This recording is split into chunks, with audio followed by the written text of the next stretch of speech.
You're muting me? Unmuting. Oh, unmuting. Okay. You are live. I'm live. You are live. Excellent. 3, 2, 1, go. Thank you. You're welcome. Oh, he has started the morning off right, as you can tell. Yes. Yes. There's a microphone. Oh, goodness. Hi, everybody. I hope you're all having a great Saturday. Today is actually turning out to be an absolutely spectacular sunny Saturday. It's beautiful outside. Doors and windows are open. I'm treating it like summer is here, although it is New Brunswick, so God only knows what we're going to get in the next 24 to 48 hours. It can be almost anything. Minutes. Minutes? Yes, that's true. Minutes. If you Minutes. don't like the weather in the Maritimes, just wait a minute. We're Wait bound to 20 get minutes. there's bound to be a change of some sort. Our shout out for today is Tombow USA.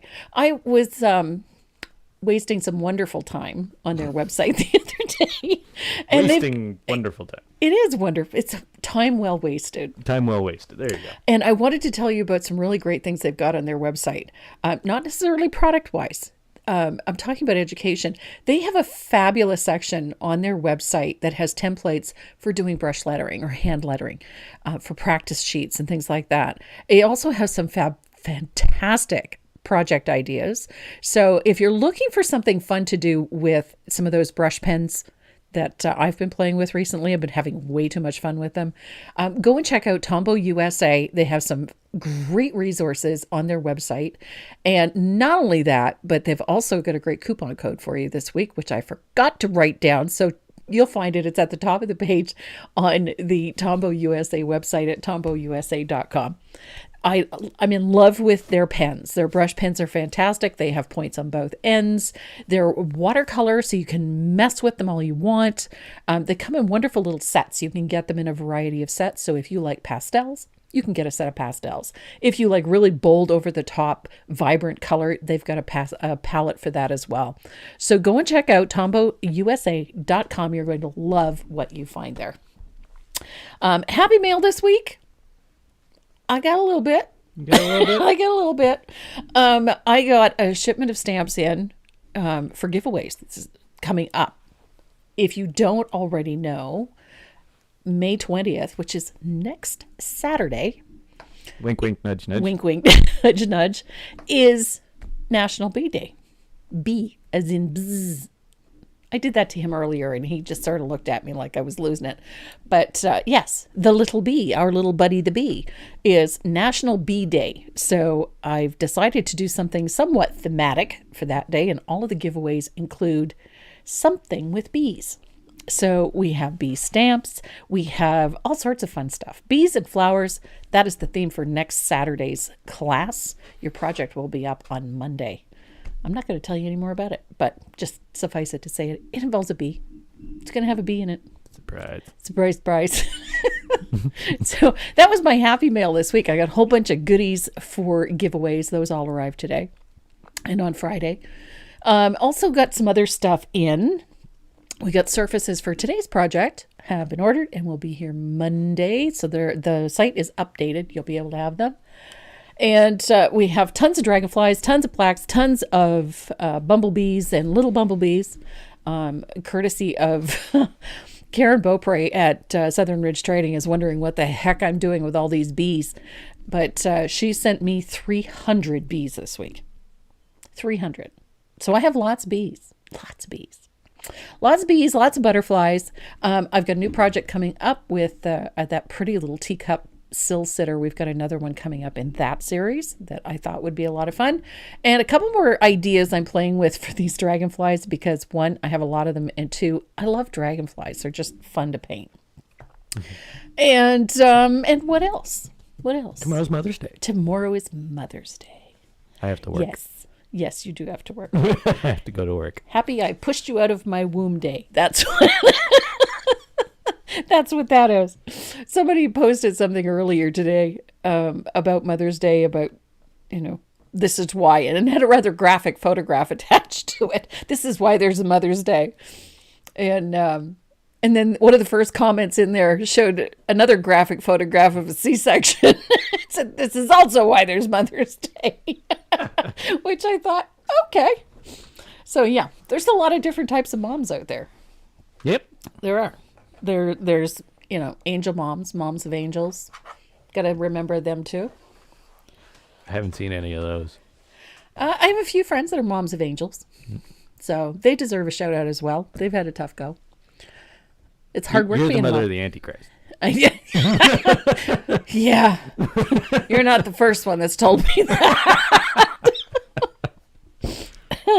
So before, I know my place. yeah, you know it's safe. That's what that is. There's So- food. Food. Oh yeah, and somebody's bound to ask, what's for dinner tonight? I don't know. Yeah, I do. Spaghetti. Yeah, homemade spaghetti. Yeah, I'm done. Spaghetti bolognese. Yep. So I just have to make sure we got garlic bread for tonight. Lots of garlic bread. I've been looking at puppies. You've been looking at puppies. You always look at puppies. It's hard not to. I know. I do the same thing. It's miss having a puppy. It's killing me. He keeps looking at Mal's. Belgian Mal's. I don't know that my house could handle that. Well, again, you get them as a puppy. Yeah. They're trainable. Yes, they are. But you're also not here all day. That's true. Which means then puppy is going to be somebody else's responsibility. Yeah. That's why I get a lazy pippo. Lazy pitbull. Something that's just, feed me, take me outside, Pet me. pet me. Yeah, love me. That's all it needs. So today we're going to be painting this one. It's a welcome sign. Welcome to the garden. I love dragonflies. I have an affinity for dragonflies like I do for bumblebees. I have a thing for bumblebees. So we're going to be doing what is kind of a watercolor effect using acrylics. And just using Americanas. I'm not using anything fancy, nothing special. So we're going to have a little bit of fun with that. Keep in mind when you're doing these, one, very loose. You don't have to worry about whether or not things are absolutely perfect. It doesn't matter. It's going to have a very loose, watery feel to it. We're going to work in layers of color. And we're going to create a fun little garden sign. It is not high art. We're not looking to nail this thing down for hyperrealism or anything. We're just going to have some fun with a really loose technique. And we're not going to need anything super special to do it. So even if you've got a piece of watercolor paper at home and you want to paint along, just transfer the line drawing onto some watercolor paper and let's have a good time. So if you guys are ready to get started, so am I. Nice teacup. Nice teacup. Sorry, left it in the shot. I'm doing well if I can keep the piece in the shot. You're good. I'm good. Okay, yeah, seems to be my challenge these days. So this is the piece we're going to be working on today. It is super fun to do. I love the raised element. I'm kind of obsessed with this at the moment. Anything with raised bugs. I'm trying to figure out a ladybug because now I need a ladybug. You know Halloween's coming. You're going to have to do a spider. A spider? A spider. Okay, yeah, no. I don't have to do anything. Dethicus. Arachnus dethicus. That's about the size of it. That's how I feel about spiders. Horrible creatures. Gizmo had one in his mouth the other day. Again, I don't know. Maybe he likes the feel of those legs wiggling around in his mouth. I don't know. I don't think he's the brightest thing on. No, he's there. definitely not the sharpest knife in the drawer. I'll tell you that. But he's so sweet. You can't help yourself. So I was just off topic slightly. I was just looking at the green bar at the bottom of the screen that says Glitter Fund. We had a couple more donations this week. Via PayPal. And so that number is now up to 1,300. What? Yeah, I know. Face it, son. You're going to be wearing glitter beard. There's absolutely no doubt in my mind. Well, with the 213 days to go, Yeah, you're going to be wearing a glitter beard. Just, start coping now. I'm just order this stuff now. Might as well, because it's happening. Yep. So, yeah, unfortunately, the two donations I had this week were anonymous. Nobody put their name on them, so I have no idea who sent them. Grr. which I found was a unique feature that you could make an anonymous donation through Hey. PayPal. I didn't realize you could do that. But yep, so now that number is up to $1,300, which is going to be nice. But yeah, you're going to be wearing glitter. So we're going to be painting this. I think we're going to start with that dragonfly because he's pretty quick and he is a lot of fun. This is a really nice 6-inch dragonfly. I got these ones from Southern Ridge Trading. Karen does a remarkable job on everything that I ask her to do. She does a great job. And so this one I just love. So we're going to tackle that dragonfly, and it's super simple because he's just base coated with white and black. Nothing fancy, right? Oh, What? Linda being the... What are these? Oh, what are those? Those are the giveaways for today, courtesy of Dynasty Brush Oh. and the Stencil Studio. And the Stencil Studio. Yes, so the Stencil Studio. We've got some nice little stencils, some of the stencil minis. They're fabulous. And we have some Dynasty Black Gold in there. Ooh, brushes. And, as usual, there's a whole bunch of other goodies in there too. So, and we have 4 of them. There's 4 lovely little packages there. So there's going to be some fun stuff. So I was in the middle of base coating this when I realized I had run out of time to get things ready. So Bear with her. bear with me. I'm just going to put a little bit of warm white on the wings. This guy is super simple. So just a little bit of warm white on the wings. I love dragonflies. Ever wake up feeling good after a long night's sleep? Get up, look at the clock, and you've only been in bed for an hour? Yep. Been there. I hate that. I do too. I've had that a couple of times this week. Wake up and it's like, oh, Such yes, a good had sleep. a good snooze. And then, nope.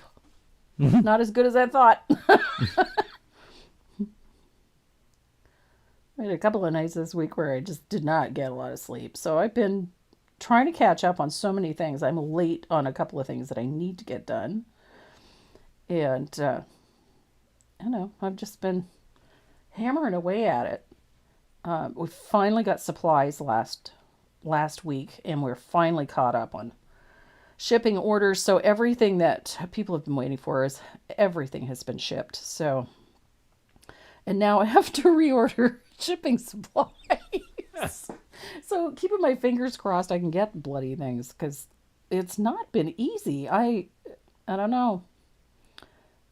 I've been ordering a bunch of stuff and I keep getting messages that out of stock.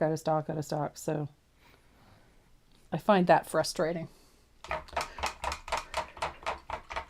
So I have white wings and a black body. So lamp black. Tracy. What, eh? Not you, Mom. Oh. What did I do now? Tracy donated $50. Awesome sauce. Thank you, Tracy. I'm like that. I'm taking more joy in this than they are.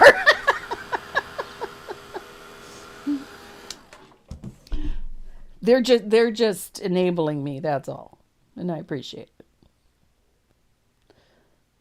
You just helped a couple dogs get the medical attention they needed. Yes. Thank you. We appreciate it, and so does the shelter.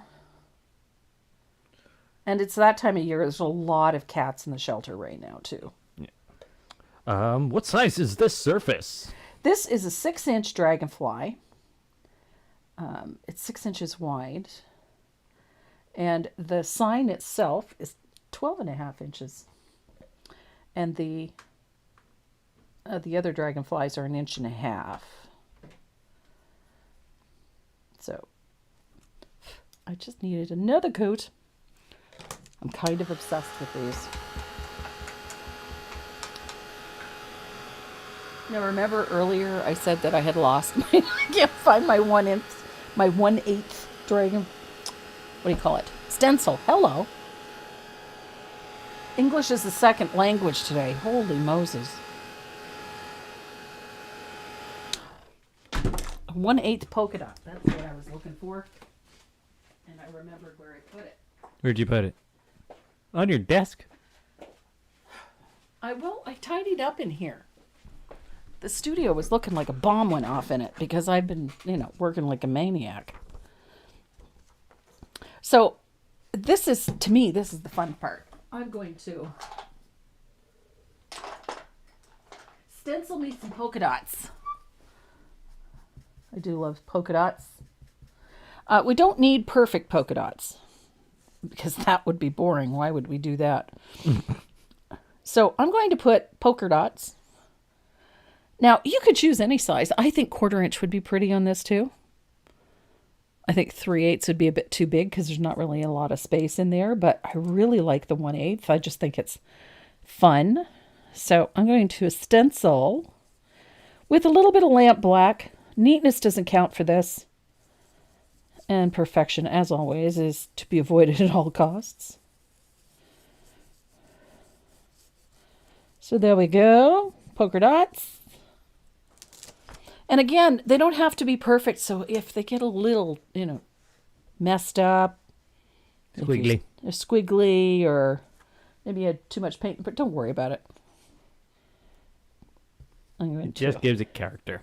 Well, and we're going to distress it anyway. So, doesn't have to be perfect.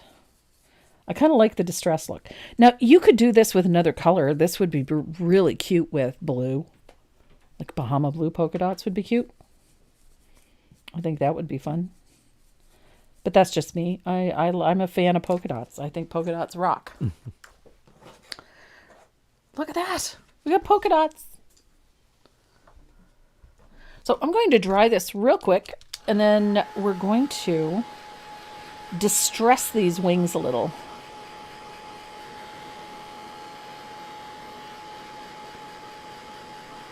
And then I'm going to clean up a few little wobbles and bobbles that I made because, I was in a hurry. Because things. Things. So I'm just using a little bit of sandpaper, a sanding sponge, sanding disc, just to distress these wings a little bit. I just want to wear through those polka dots a little. Because, why should they be perfect? That would be boring. They're far more interesting when they're distressed a little bit. It gives the whole thing a little character. And it wears some of the paint off the tips too. Right there. I like that. Much better. Look at that. So now that they're distressed a little bit, I'm going to take a little bit of lamp black and clean up some of these little wobbles and bobbles. Just so things look nice and pretty.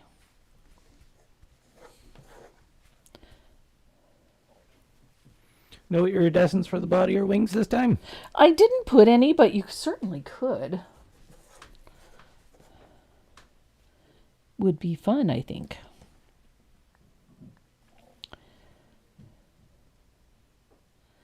I have been garden obsessed for the last few days.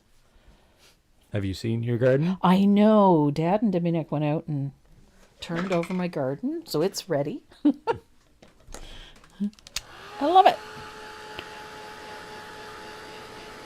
Oh, Heidi Allison sent 629 stars, I think that's what that said. Well, I can't replace the gingerbread guy. It's not a seasonal thing. That's Bob. It's Bob. If it was a seasonal thing, yeah, I'd go find some bumblebees or dragonflies, and. That's Bob. But the gingerbread man. It's Bob. It's Bob. There's Bob is looking a little bit shabby, though. He's, starting to look a little worn. He's been around a bit. Bob is our. He's our de facto mascot. The creepy gingerbread guy. The creepy gingerbread guy, yep. Zombie cookie. The zombie cookie. The unintentional creepy gingerbread cookie. Yeah, he wasn't supposed to be creepy, just ended up that way. So yeah, we can't really get rid of Bob. No, you can't get rid of Bob. Just like if you subscribe to the YouTube channel, dot pops up. Yeah, Papa Dogs. Okay, I need some Bahama blue. Do you think I can find it? Hello. There it is. I think I have it set up so dot pops up when they subscribe. Yep. Or follow your Facebook page. Yeah. See, Miss Dot. Yeah, there's a long story behind Bob. There was some drama. There was some drama. Yeah. He was creepy. He is creepy. So, but he's fun creepy, you know? Yeah. So I'm taking a little bit of Bahama blue and I'm going to float the wings closest to the body. Just a little float in there. I'm going to come out about like 1/4 of the way, 1/3 of the way. Just like so. And I'm going to walk that out. Again, about 1/3. I love this color. And I'm going to do that on all 4 wings. A lot of people might not know about Bob. Yeah, well, I was doing a series of Christmas ornaments. And I accidentally painted his eyes white. Not even thinking. I painted the icing on him, the little dots on his belly, white, because they were supposed to be white. I painted all of his frosting white. And then, without even realizing it, I painted his eyes white and just completed him as such. And then it didn't dawn on me until I get him all finished. I realized, geez, he's creepy looking. So, hence, we have a zombie cookie.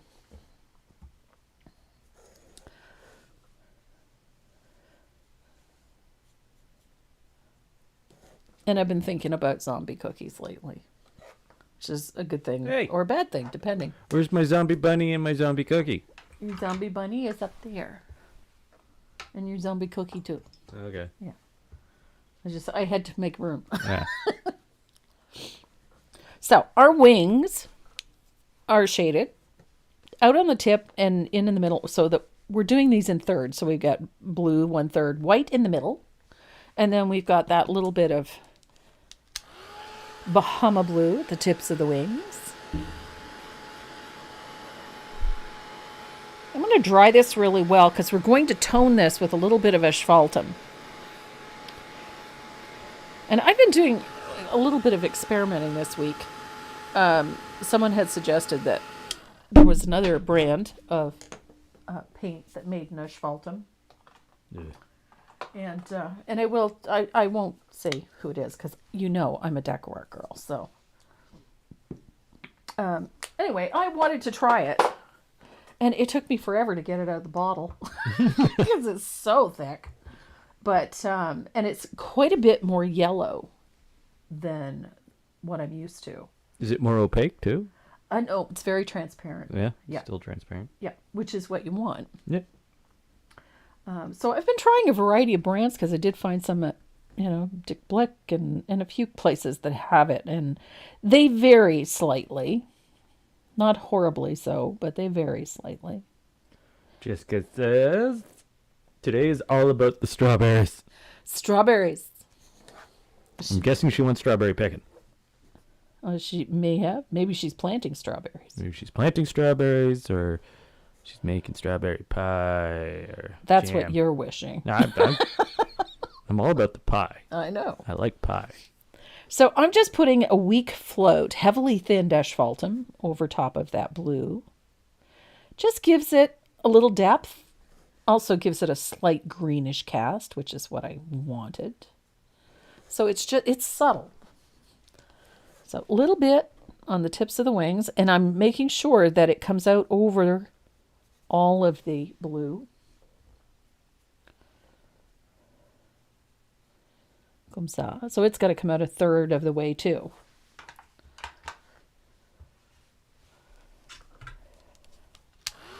And I'm loving this already. I love the dragonflies. I have a thing about dragonflies. I'm a little obsessed with dragonflies. So I'm going to switch to a smaller brush. This is a 3/8 angle. I'm using the Dynasty Water Lily. I've been using these a lot lately.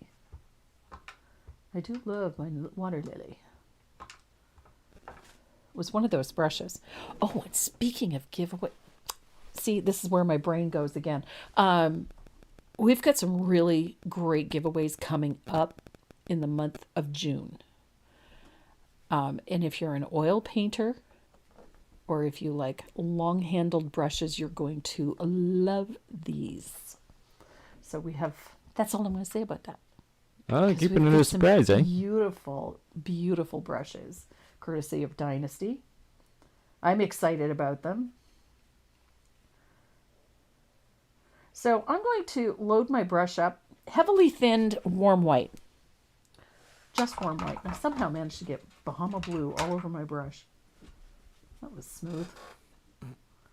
Okay. Worst gift a husband can give his wife? On Mother's Day? Vacuum cleaner. Year supply of Noom.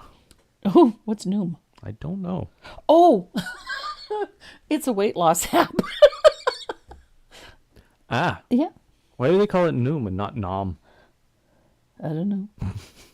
So I'm going to create the look of some segments on this dragonfly so that makes it look like he's got segments on his body. So a little float. It's going to be short. And they'll leave a gap and a little float. And another gap and a little float. And I'm just going to continue down the body that way, leaving that little space between. So it helps you create little segments on the body. And I've got a funky thing on my brush. Hang on. I need to fix this. I have a bent hair on my brush that is driving me insane. Ooh, we gotta help out Patrick. What's up, Patrick? Would you know where to buy the water lily brushes besides the brush guys? Yep. They're out of several sizes of angle brushes. Not off the top of my head, but I can find out. She'll probably send you a message. I'll send you a message. So once I have those segments in place, I'm going to highlight them with another little float coming in from the edge a little bit, or out from the edge a little bit, just to really enhance those segments. Do the same thing on the head and there. So now we've got identifiable. I'm going to grab my liner brush. And I'm going to put a nice little highlight on, like that. And just a little stroke of a highlight on each segment, like that. And you're done. Done, done, done. So the only thing we need to do now is to enhance our dragonfly a little bit, and we're going to do that with our Uniball Signo with our black gel pen. I forgot something because I'm brain dead today. Where's my titanium white? We need to put a highlight on these wings. Hello. Tracy Casper says our annual Strawberry Festival is back next weekend. Woo. Haven't had it since beginning of COVID. Yeah, well, we haven't had the Strawberry Shortcake Festival here Oh, no? since 2019 was the last one we had. So, I don't think I was here for that one. no, it's usually held in June. No. Yeah, I wasn't here for that. So we're going to put nice little highlight on these wings with a float of titanium white. And it's just on the upper edge of the wing and in between those two floats of blue. It's just going to give that wing a nice bright highlight. Just on that top leading edge. Oh, same question as Patrick, but Canada. Okay. Might be other options. There might. I believe Stockade. Stockade. Yep. Stockade.ca. And Country Bear is also a Dynasty brush distributor. So they might have They the may water have lily? them too. Yep. So I'm going to dry this real quick. Yeah, Stuart has been having a hard time maintaining an inventory on the You're water welcome, lily Stuart. brushes. So I know that he's been ordering regularly. So now that I've remembered to put my highlights in, I'm going to just add a nice little scribbly detail around the outside edge of these wings. I like doing this with this ultra fine gel pen. Inside edge? Inside, just inside the edge. Doesn't matter if it goes off or comes in. It doesn't matter. Outside edge. Whatever. There's no inside edge. No, you said outside edge. Yeah. There is no outside edge. It'd be the inside edge. Yeah.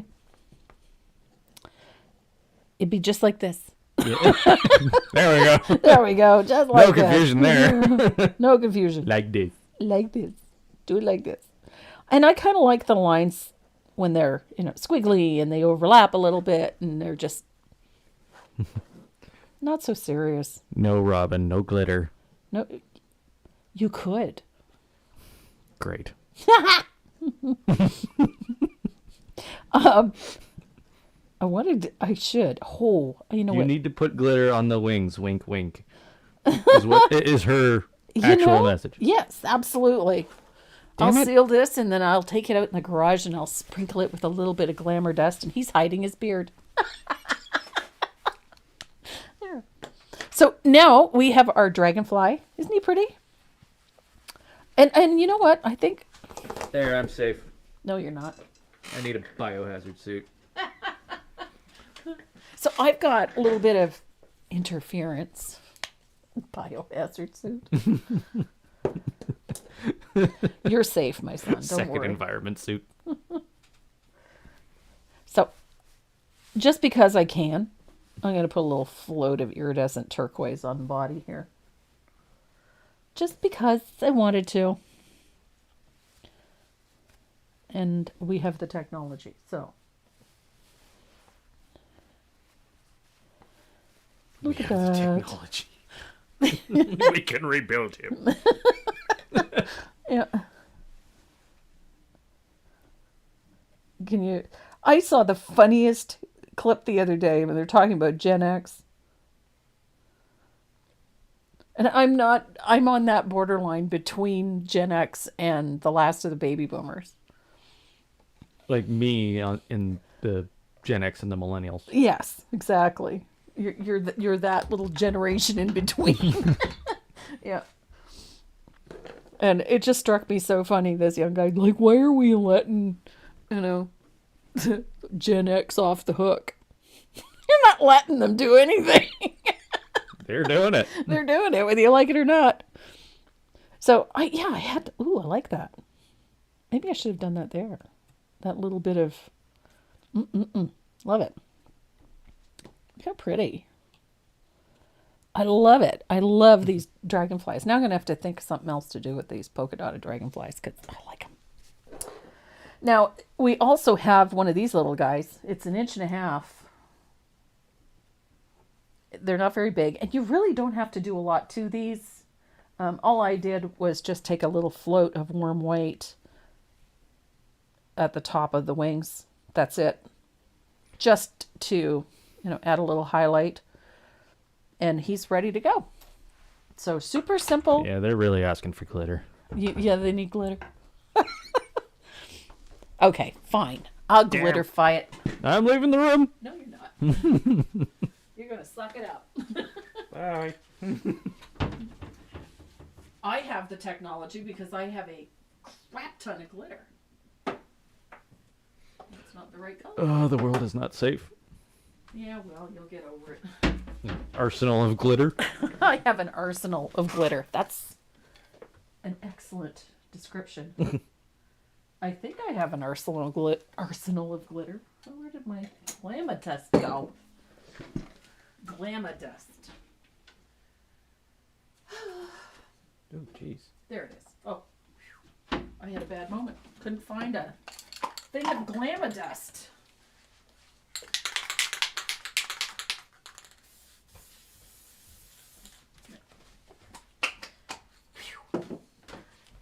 I had to hit it with a little spritz of Decawart matte spray. Just to make sure. Now, I matte sprayed this because of that ink. It's very fresh. I've never had it smear, but then again, it's usually weeks before I varnish anything. So I'm going to make sure that this is sealed before I do this. So I'm going to use a little bit of matte medium because, you know, it's the best stuff going. I'm going to take some matte medium and I'm going to put matte medium carefully on the wings. Carefully. I just don't want to get glitter everywhere. I just want it on the wings. I'm trying to find loose longs. Question? If I wanted to put this out in the garden, should I use an outdoor paints or a special varnish? You don't need to have anything special as far as paint is concerned, but make sure that you use a good quality exterior varnish and make sure every surface is covered. That means all of the edges, the backs, everything. Doesn't matter how much good varnish you put on the front, if moisture gets around through behind everything, the paint's not staying on it. So you gotta have it varnished everywhere. So I'm going to grab a piece of paper towel and see if I can do this before that matte medium dries. I'm going to put this right there. And then while that matte medium is still wet, I'm going to sprinkle it with glitter. Specifically glamour dust. I'm using glamour dust. I love glamour dust. It's like the best glitter ever. Only downside is it's ultra fine and gets everywhere. I've done that. I have glitterified the cat. Are you ready for this? This is so freaking awesome. Here comes the glitter. Look at that. How pretty. Great idea. Look at how sparkly that is. Sneeze, Tracy. No. As it is, I'm trying to glitter everywhere. So yeah, look at how sparkly that is with a little bit of matte medium and some glamour dust. Glamour dust. I love that. You're not from Long Island. Long. It's long. Long. I love that. What you think? Yeah, I'm thinking, you know. You like the glitter? Sparkly dragonflies. Well, now it's got my brain going. I got to do something else with dragonflies because, you know, that's pretty. Mm-hmm. Super pretty. So how much fun is that? Yep, they love it. Of course they do because we love glitter. It's a girl thing. Well, it's also a guy thing, too. If you have a sparkling person. Glitter is non-biased. That's true. It's good for everybody. It's indiscriminate. Yes, it is indiscriminate. Nobody is safe from glitter. No one is safe from glitter. No. So, same with iridescence. I like anything sparkly. Sparkles. Gotta love the sparkles. So our background for this is just a simplified version of a barn board finish. So I'm going to use my fugly brush. I love these. Every girl should have like half a dozen of these. They're awesome. I'll take a fugly brush over diamonds. I will not, however, take a fugly brush over my bumblebees. I love my bumblebees. I have to adjust. So I'm just using a little bit of thinned warm white. Maybe a little too thin. There we go. That's a bit better. And I kind of want, you know, more of this dry look. I really like that dry look. And you can't really get it with a perfectly smooth paintbrush. And that's one of the reasons I love this fugly brush because it's got some texture. Look at that. Awesome. So it's that simple. We're just going to create a little texture with that fugly brush and some thinned warm white. Look how pretty that is. Already. Super simple background. What's that product? Like paint on glitter. Pardon me? The paint on glitter? The glitter that's in like a clear Oh, Galaxy glitter? galaxy glitter. Yeah. We have Galaxy glitter. There's Starlight glitter. Yeah. Yeah. And there's holographic glitter. Decor makes all sorts of really great sparkly stuff. I'm a fan of the Starlight Oh, I varnish. know about glitter, Yeah. Kathy. I know a lot about glitter. My dog has been covered in glitter. I Sorry. have been covered in glitter because said dog was covered in glitter. I hate glitter. I love glitter. It has its place in the universe. Miss Dot decided to come visit Mum while she was farting and farting Arting, thank you. and farting. A little bit more farting Not than in my farting. studio. Not my studio. That's a garage thing.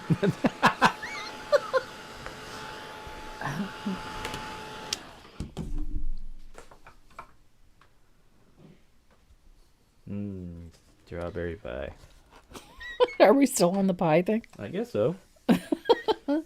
Well, you are. You're always on the pie. I like pie. Yeah, I know. Would not be upset if there was a pie.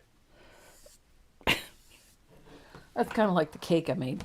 Well, actually, I didn't make the cake. I made the icing. Dad made the cake. He wanted a peanut butter icing. Still, that is weird. What? Peanut butter icing? Yeah, just It's good, though. it is delicious. Make a peanut butter buttercream frosting.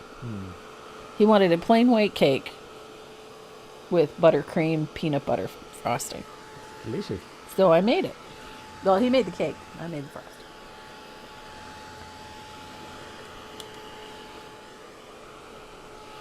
So there we go. Everything's nice and dry. I wanted a few brighter spots, so I just went back in with a little warm white. Now we're going to create some simple lines in this wood. Just, where the boards line up. You're walking away from the camera today. Sorry. I just need to rearrange my seating position here. There we go. And then I prompted. cranked your microphone so that way Oh, good. you're good. So I'm just going to draw a straight line. I'm just using a graphite pencil. Nothing fancy. Problem is, my teacup is in my way. Ah. There we go. It's not the best cup of tea I've made recently. Does DecoArt have color shifting paints? No. Not Folk Art has one called Color Shift, which is essentially an iridescent pigment, a type of iridescent pigment, I should say. It's an interesting product, but no, DecoArt doesn't have a color shift. Yay! My So- day is complete. Why? I made somebody smile. Oh, did you? Yes. You make me smile every day. Aww. In that sort of, it's okay, people. He's brain damaged kind of way. He has 2 brain cells and one of them's fighting for control.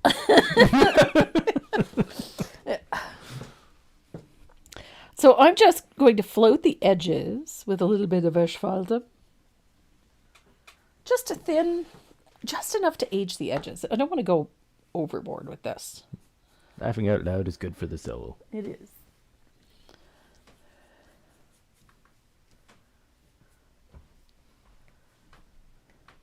So, little float all the way around the outside edge.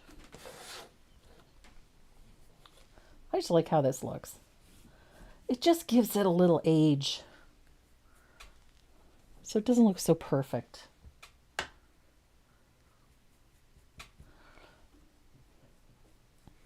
Is there going to be new Americana?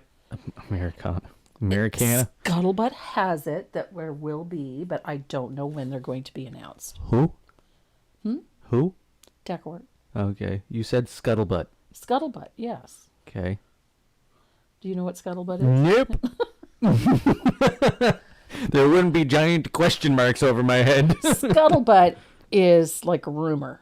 Okay. Okay. So scuttlebutt is actually a term from the ships, from the Navy.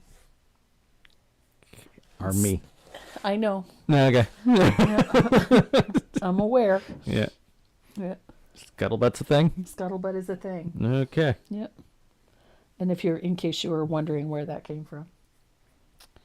So yesterday, as you know, I've been posting those like mini art history lessons. Yes. And I'm curious how many people are actually reading them. Depending on the type of art that I put up, or whatever the subject is, that some get really great traffic and others not so much. Interestingly enough, I posted one the other day that about Frida Kahlo. And it was interesting. She has been declared a national heritage in Mexico. And so her artwork is very rarely seen outside of Mexico. So it doesn't often come up for auction, and it doesn't often show up in shows, internationally because of that. And most of the comments I got were like, "Oh, well, that's really interesting," blah blah blah. But I got a couple of comments that one I took down because I just thought it was totally inappropriate for the page, and another one, someone had some serious concerns regarding her political beliefs and therefore wanted nothing to do with her art. Fair enough. Everyone's entitled to their opinion. But in the process of making her comment, she mentioned something about Adolf Hitler, and I thought, ooh, there's another great subject that we can talk about. So I posted a couple of pieces of his artwork the other day, and the response was like nothing but crickets. So I found that really interesting, that it wasn't the artwork, but that, set people off. It was the person. Yeah. So, personally, I don't look at art that way. Well, the only reason Adolf Hitler's works ended up in a museum Was because of... Well, believe it or not, he never signed one of them. And somebody said, this is great work of art. Yeah. And the only way they knew was they x-rayed it and found another piece of art underneath that he had signed. That he had signed. Yeah. So it's like, Yeah. Because quite honestly, I mean, I don't look at the artwork. I'm really not concerned what the individual's morality was. Simply because most of them are long since gone, so it's irrelevant anyway. But Adolf Hitler was not really considered all that great an artist. He fed himself for like 12 years that way. It's how he made a living for about 12 years. His artwork was not high art, wasn't considered high art. But technically, when you looked at his work, especially anything to do with architecture, which he featured a great deal in his artwork. Cityscapes and whatnot. His eye for architecture was extraordinary. Not so much for trees and people, but for architecture, he had a gift. Yeah. So it was interesting, but I just found it interesting. So I've got asphaltum all the way around the outside edge and in here, and it's kind of created a simplistic version of boards, and it's just done with a graphite pencil. So once you get to this stage, you are ready to trace and transfer your line drawing onto your surface. Of course, Linda's got them all saved into another folder. Well, the more you know. That's how I look at it. Yeah. So, and I did not do this for this one. Feed your interest. Yeah, absolutely. When I was at school, the lion's share of our studies had more to do with the history of art, because you learn as much from the history of it than as you do from practicing it. So I just found it really interesting, though, the response. And then I did the group of 7 the other day about Tom Thompson, who is an extraordinary Canadian artist. Is credited as being a member of the group of 7, but he had actually died 6 years before the group of 7 even existed.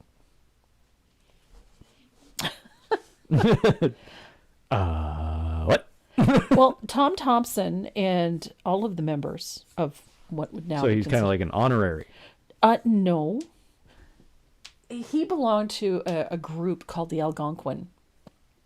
I've heard of that one.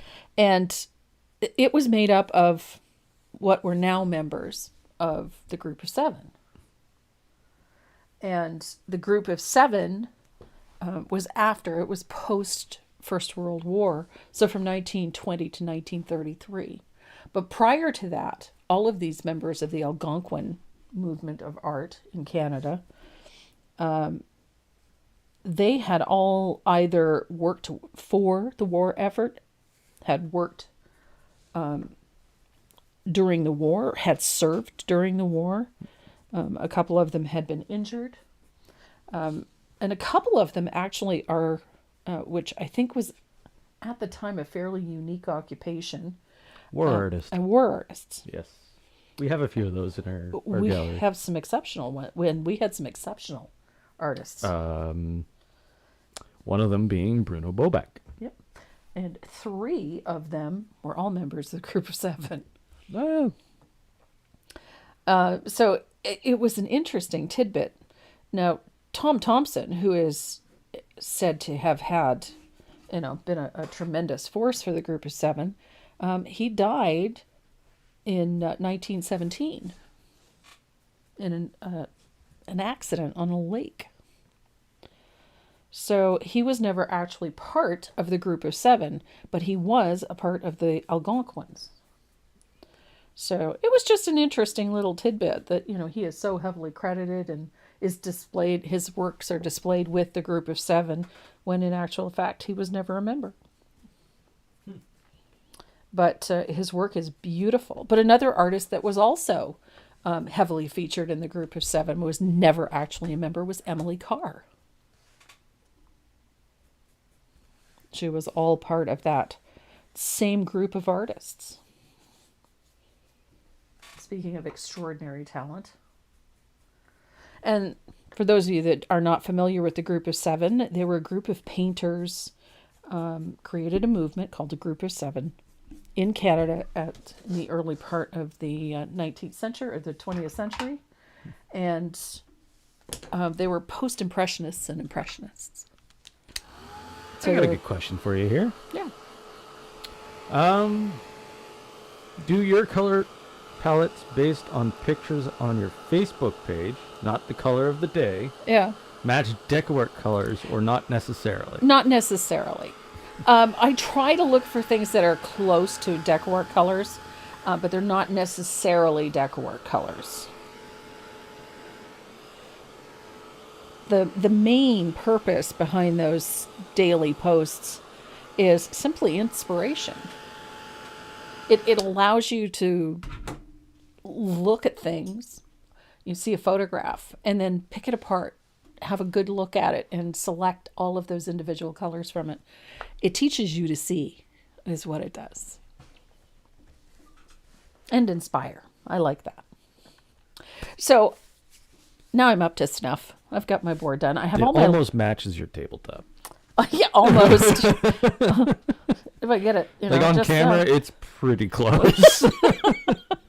Yeah, I get that line there. That's pretty funny.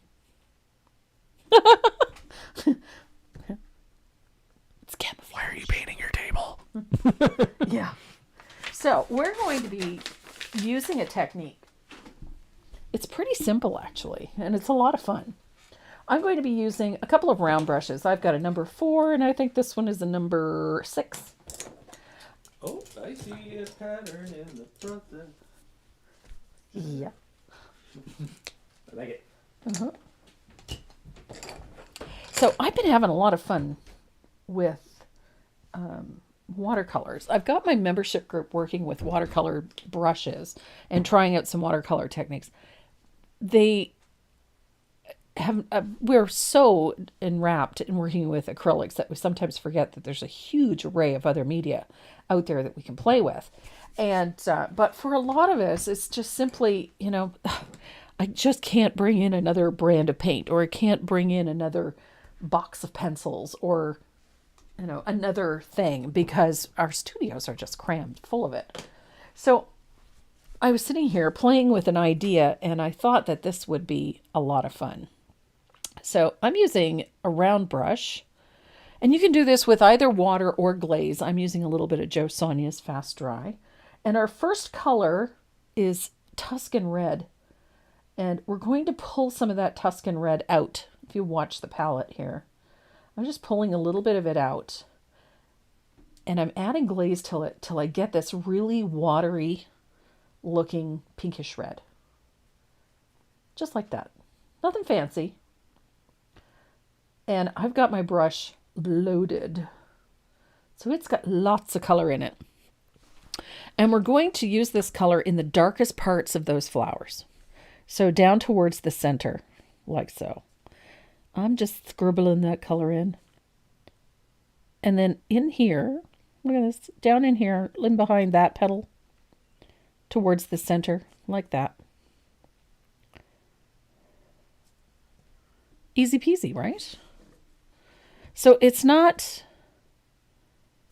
perfectly neat and tidy. I'm going to rinse my brush out, and then just with either water or glaze, I'm going to pull that color out a little bit, just to blend that edge. Nothing fancy. Don't overthink it. We're just putting a soft edge on this. That's it. It's just a little bit of water or glaze. That's it. Neatness doesn't count. And I'm going to do the same thing in here. So wherever you would shade, basically. And then rinse your brush, a little bit of glaze, and then soften that edge. Look at that. It's super easy. And it's not going to be pretty, not for a while. So don't knock yourself out about it. So again, I'm just using, see, just let that color sort of run out a little bit.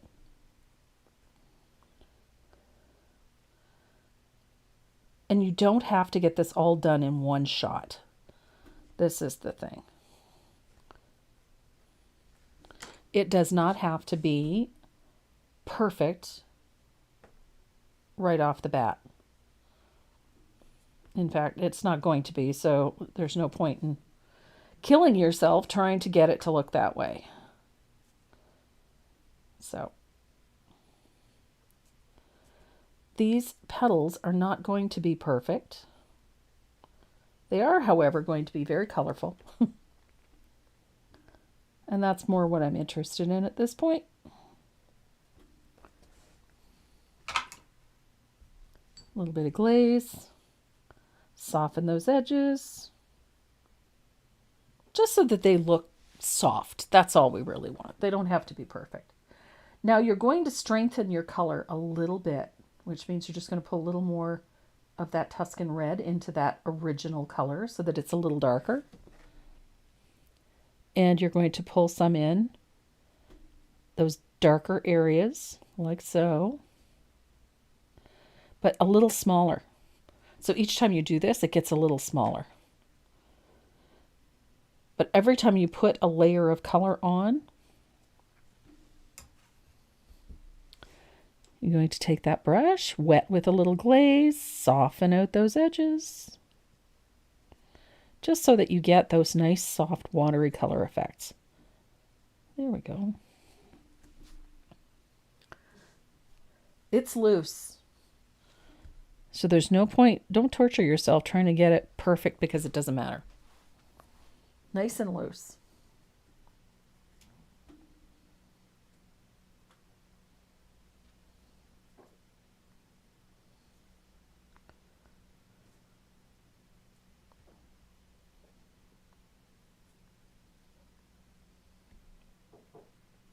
I like these nice loose.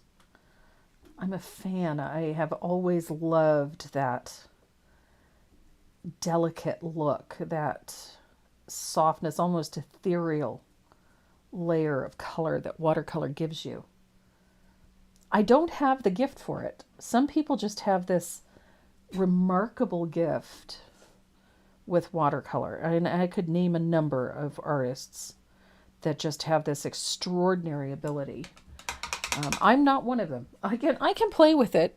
I can do some fun things with it, create some fun effects with it, but I don't have that gift.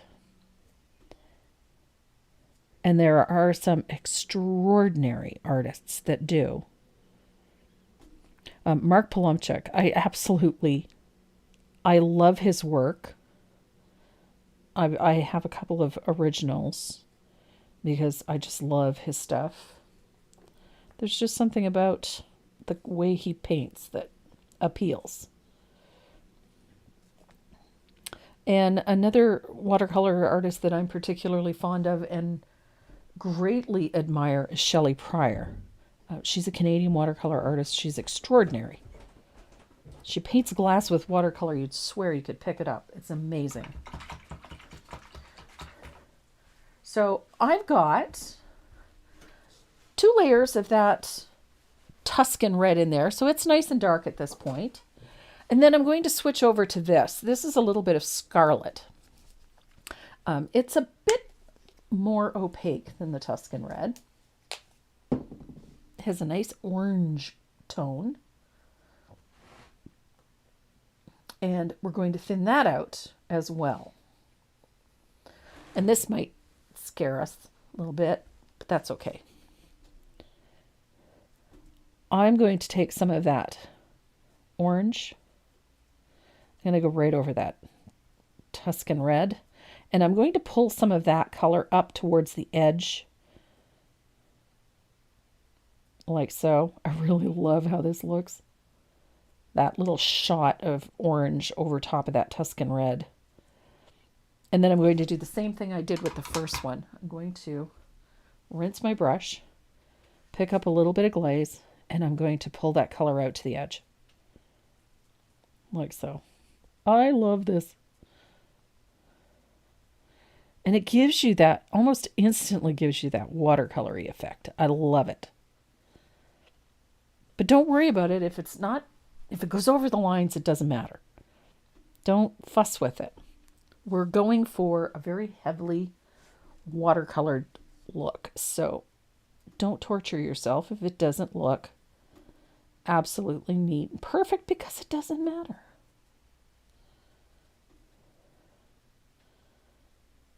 And I love that it just sort of blends out. It's almost like a coloring book, you know? How fun is that? The lines are there for a reason. Yes, they are. So you don't color inside them. Doesn't matter. It does not matter. So I'm going to dry this real quick because I don't want this to get so saturated that I end up taking color off. Pick up little bits. Now, I chose scarlet because it's just such a hot orangey red.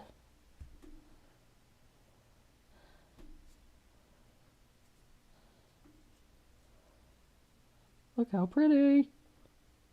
So pretty. Now, I'm going to pull a little saffron yellow in here just because I can. It's my sandbox. I can do whatever I want. I love saffron yellow. It is just one of the most gorgeous yellows.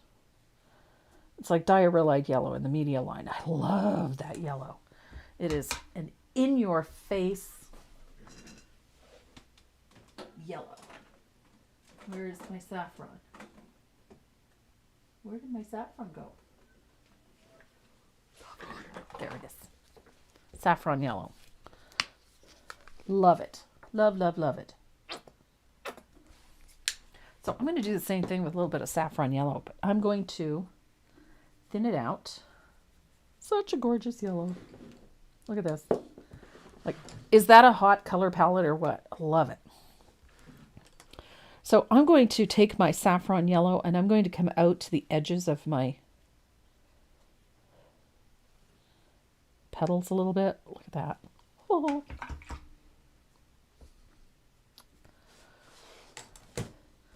We're going for watercolory.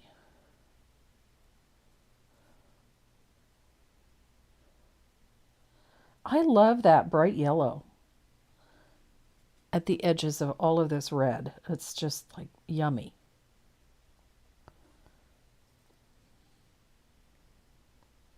And any painter will tell you the same thing. Yummy. Right? I love it. And again, I don't worry too much about these little lines because they don't matter. It's just a shape, right?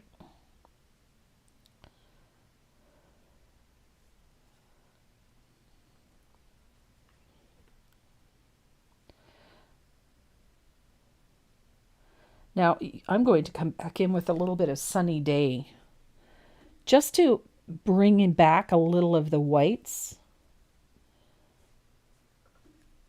And it just helps keep this from getting a little too heavy, a little too muddy. Love yellow for that. Look at, oh, just gorgeous. Love yellows.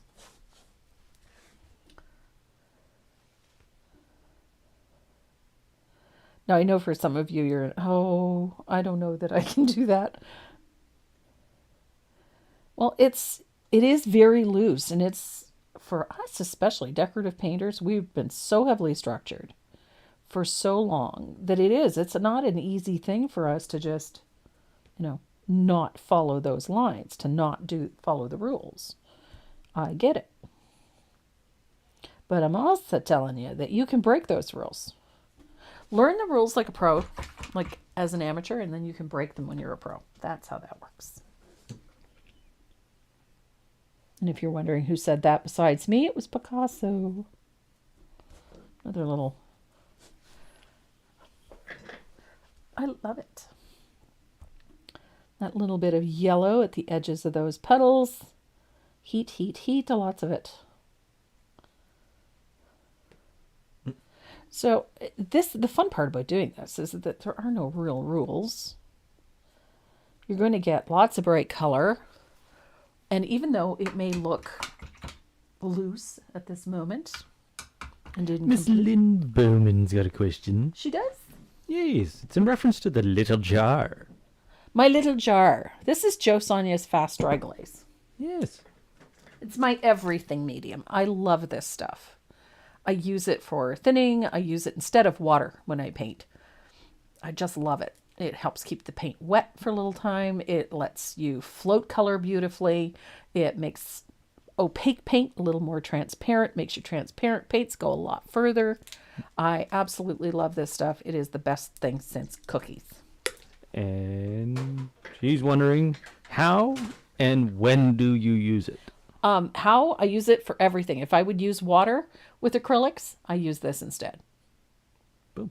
So with everything. Floating, line work, base coating. The only thing I don't do is clean my brush in it. So I'm going to grab a little bit of Sunny Day, which is that more opaque yellow. And I'm going to use this sparingly, but as a highlight in a few places on these petals. And this is about the only time that I'm going to float color. I'm going to pick up just a little bit. I'm going to thin it a bit, but I'm picking up just a little bit on my brush. So you can use an angle if you prefer, or flat, however you like to shade and highlight. I'm thinking an angle might have been a better choice. That's just messy.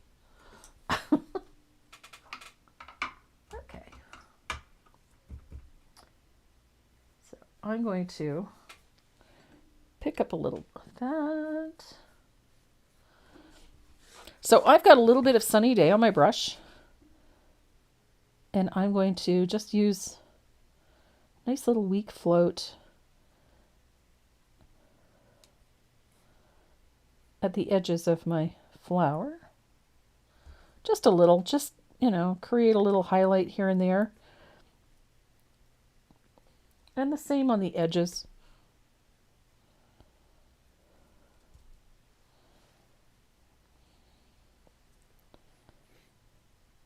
All it does is just separate those petals a bit.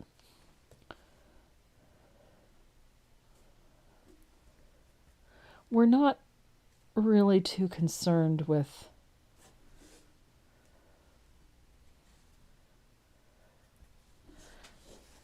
so these have a little bit of an extended ugly stage, as you can tell. Every decorative painter knows what that means. So I'm just putting a little bit of that Sunny Day out at the edges of my petals, just a little. I don't want a ton of it on there, but it is going to give my flower some definition.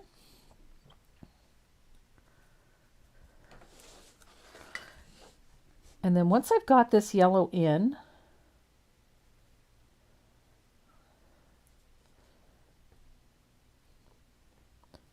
I'm going to come back in and we're going to do a little bit of shading, just to really give this some nice shape. I'm not overly concerned with perfectly crisp edges because we're going to be using a pen to adding a few little details to this, so I don't really see any point in worrying about them. There we go.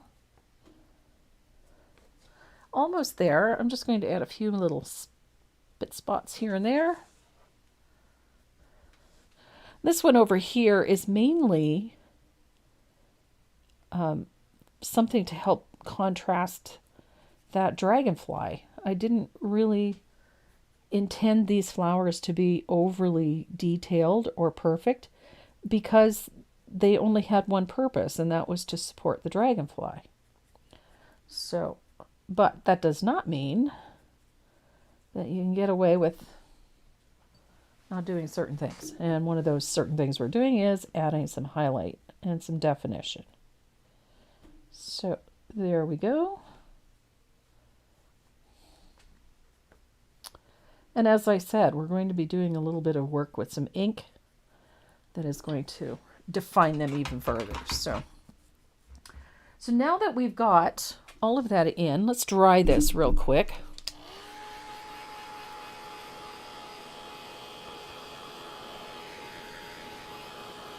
For me, this was just a fun little exercise in a watercolory technique, keeping it really loose.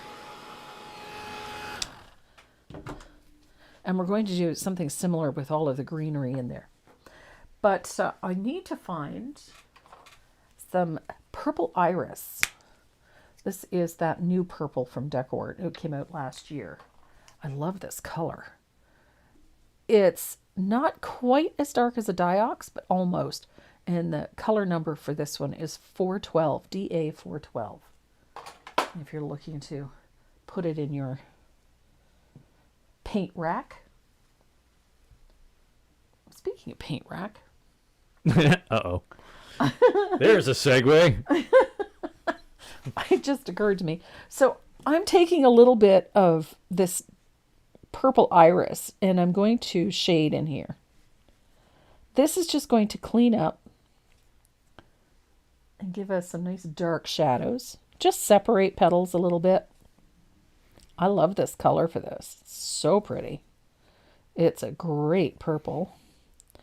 And it's going to give us nice depth in some of these petals. But again, it has a high red content, so it works really well over top of reds.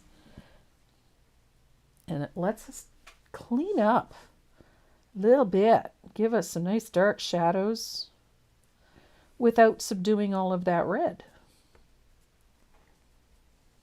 I love it. Nice and vibrant. Nice vibrant purple. And it's very transparent, so we get nice shadows.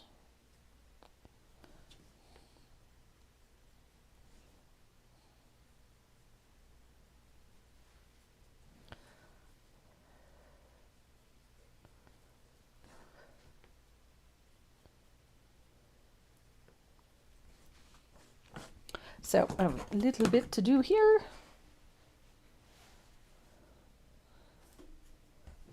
So amazing how quickly those flowers start to take more shape. And then we've got a little bit of work to do in these centers. Now I've got some margarita green, which is one of my favorites. It was one of my colors of the day this week. Margarita, I love this green. Very high yellow, high acid green, and it's got a nice opacity, but with a little bit of glaze, it gets nice and transparent too, which is one of the reasons I chose it. So we have that. And where'd my round brush go? There it is. So I'm going to take a little bit of that margarita.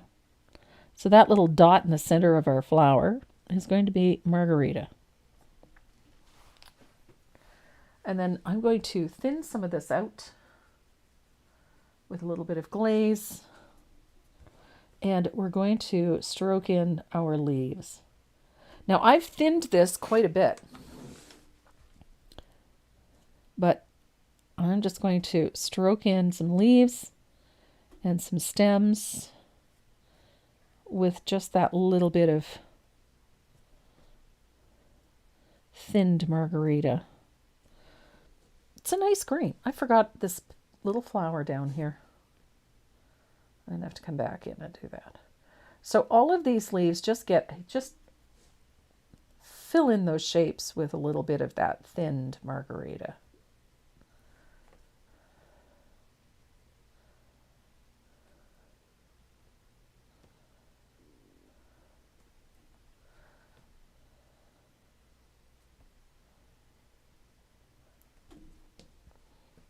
And again, neatness does not count for this. They will all get cleaned up.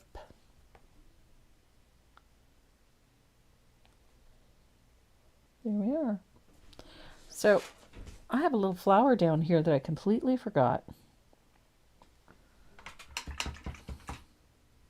This little bud. So I'm going to start with a little Tuscan red, because this is just wrong. Gotta have that little flower down there. It's just a little, not quite open poppy. There we go.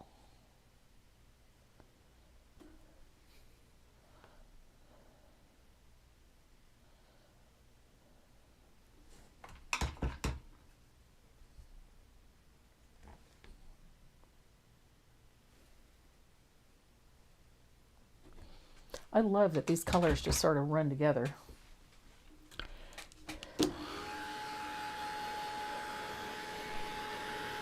So all of the colors that I've used are very transparent. I've let these colors be very, very transparent. Didn't they discontinue margarita? No, No? still in the catalog. Still in the catalog? Yeah.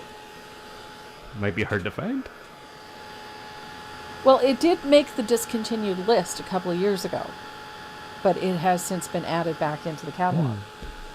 Wonder who did that. I don't know. I don't know. Don't look at me. Do you paint clematis? Clematis. I have painted clematis, although it's been a very long time. My clematis is huge already. That's that monster that's out front there. Oh. The one that looks like it's so small and delicate looking, and then by the end of the summer it's like 9 feet tall. And Gotcha. yeah, that's my clematis. So I'm going to shape some of these petals a little bit. I'm going to take a little bit of that Tuscan red. I love Tuscan red. And I'm going to just put a quick shading. When you look at the line drawing, there's some nifty little folds sketched in. I like to just add a little float to a few places, especially this one down here, because there's a lot of nifty little folds in the petals. And that's what gives the poppy its texture, is all those little folds that you see in the... A couple of glasses of wine will help achieve the loose, unstructured look. It can't hurt. That's all I'll say about that. It can't hurt.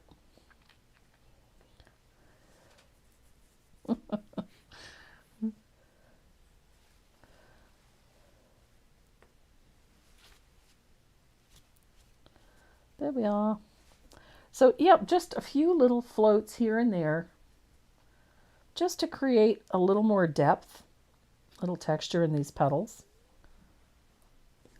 But you know what? Don't overdo it. Just have some fun with it. There we go. So I think I'm happy with those. So now we're going to add some fun little details to this. I'm going to get a little bit of lamp black and a little bit of plantation pine, because you got to have some dark green on those leaves.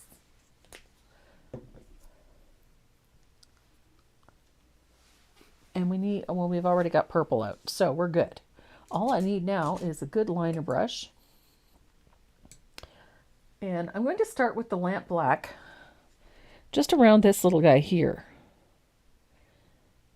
Around that center portion of this flower. I'm going to put lots of little hairs. Like this.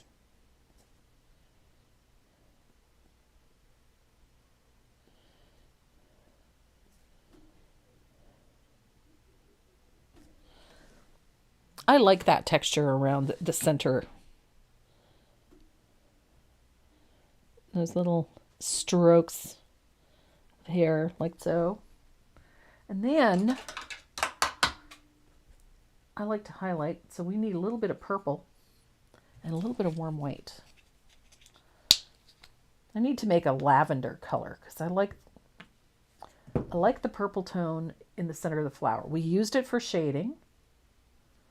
So I think it's a good idea to keep some of that purple in there. So I'm going to use just a few little dip dots around the center with some purple.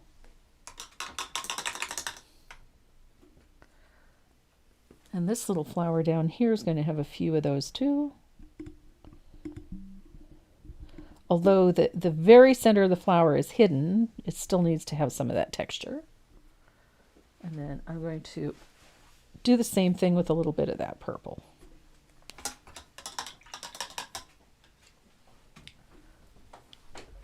Which then brings us to putting some of these, the shading and whatnot on these leaves, and bring back some of that texture that's in there. And one of the first things I like doing, especially on something like this, is adding a little bit of filler. So I've thinned out a little bit of plantation pine, and I'm just going to put in some little stroke leaves. They're just sort of little ghosts. They're not solid color. They're just heavily thinned plantation pine. And they're just tiny little, almost invisible leaves. And I like to just tuck those in because it just gives a little more body to everything.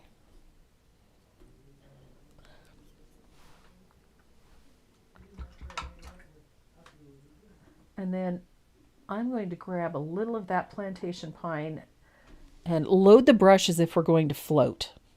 So we need to add some shadows underneath the flowers and in behind. This is not heavily detailed. Don't worry about getting absolutely perfect shadows because it doesn't matter. We just need to give them a little elevation. I've got a fair amount of liquid in my brush, probably more than I should have. So I'm going to put a little float at the bottom there. And wherever these need to be separated, I'm going to put a little touch of that green. This is very loose. Don't torture yourself trying to get them perfect. Unnecessary. So, little floats. Neatness does not count for this. We're looking for that loose, watercolory look. We're not looking for crisp, perfect lines. Well, we've got 2 leaves over here. I'm just going to use that heavily thinned, and just, you know how I usually paint leaves? I put sort of that U-shaped float at the base. Same thing. I'm just not going to be as, perhaps, as meticulous with it as I normally would. So, nice little shading here and there. Just dots of color. And it comes together really quick.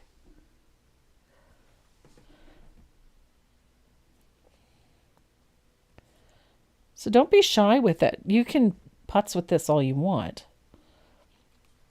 I really like the sort of indistinct, imperfect. It's very soft and it's very pretty.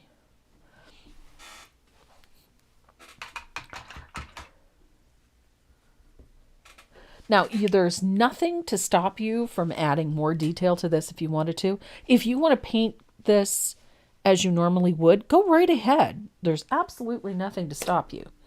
I just really kind of like this soft, delicate look. I think it's a nice contrast to that barn board in the background. And it's a nice contrast to that heavy, dark lettering that we're putting on here, which is another thing that it really appealed to me. Was I like that contrast in textures. I like the contrast in colors. And so I really get excited about this type of thing. So we have a center in this flower that needs a little shadow as well. So I'm going to put a little of that plantation pine in there. Gives that center a little bit of interest. Comme ça. Now, if you want to, you can add little dots of white in there, some textures if you like. There's all sorts of fun things you can do with this. So don't be afraid to jump in. So we're going to, now that we've got this done, we're going to be working on some final details. Now, when you look up close to this, the graphite lines, don't worry about them. They're staying put. I'm going to dry this real quick. Make sure it's good and dry for this next part, because we're going to be using that pen. I love my gel pen. So, black gel pen, I use these a lot, and anybody that paints, joins us every Saturday, they know I use my gel pen a lot. It's my favorite tool. So I'm just going to loosely, and I do mean loosely, outline the shape of these petals.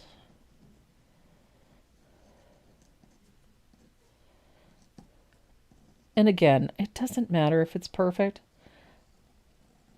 Actually, I find it more interesting when they're less than perfect.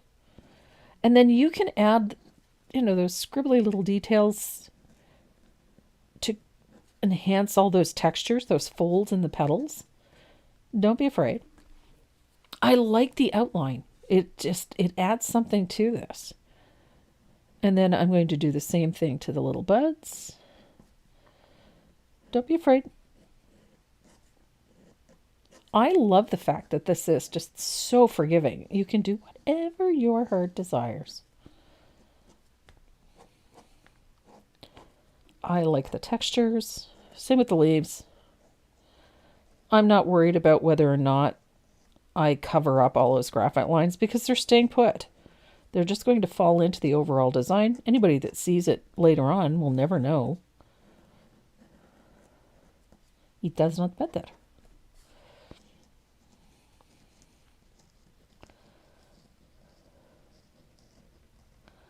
And this is just a fun way to detail these flowers.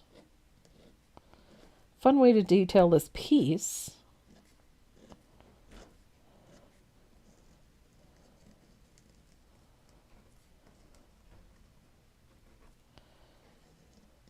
I love it. I have always loved how that little scribbly outline, just one, it helps define everything, but it also enhances that loose feeling, that light and airy feeling that this technique gives you. It's not for everyone. Everybody has their own tastes. I'm a fan. I like getting outside of my box every once in a while and just, you know. Some of us just throw the box away. Yep. Box? What box? There's a box? Instructions? I don't need those.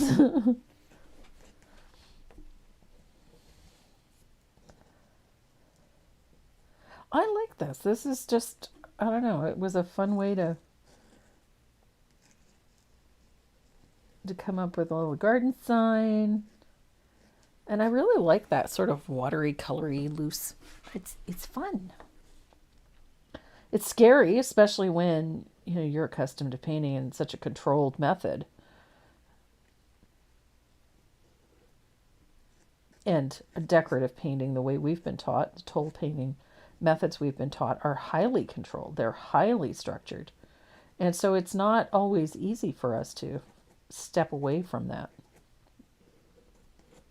I get it. But I'm willing. I have no problems getting out of my box. Or I won't call it my box. I'll talk about getting out of the box.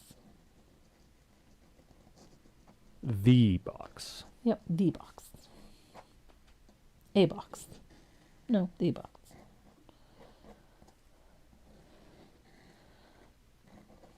And I like that the pen is just, that's another tool that lets you get out of your box. It's using the pens for this. So I think I'm really happy with my flowers. I think they're fun. They're imperfect. They're colorful. I like them. And that's all that matters. It's fun, fun, fun. So we're going to tackle this lettering. I love doing the lettering. I think it's probably one of my favorite parts of this. I'm going to use a little bit of asphaltum. I know, everybody is terribly surprised. Which means I gotta actually put some paint away. That would be a good idea.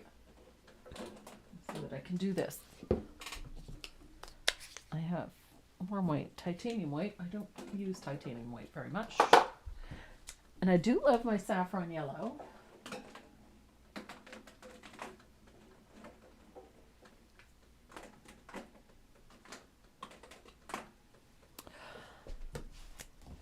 I have a little too much paint on my painting table, so I'm just trying to move stuff around.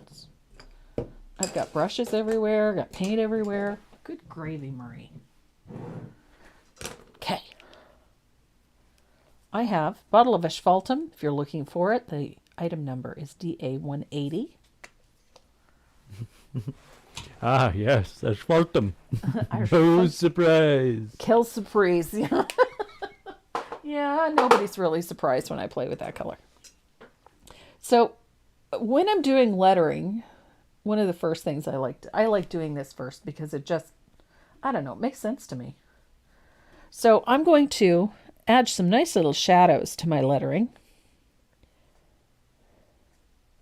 with a float of asphaltum on the background to the right side of each letter.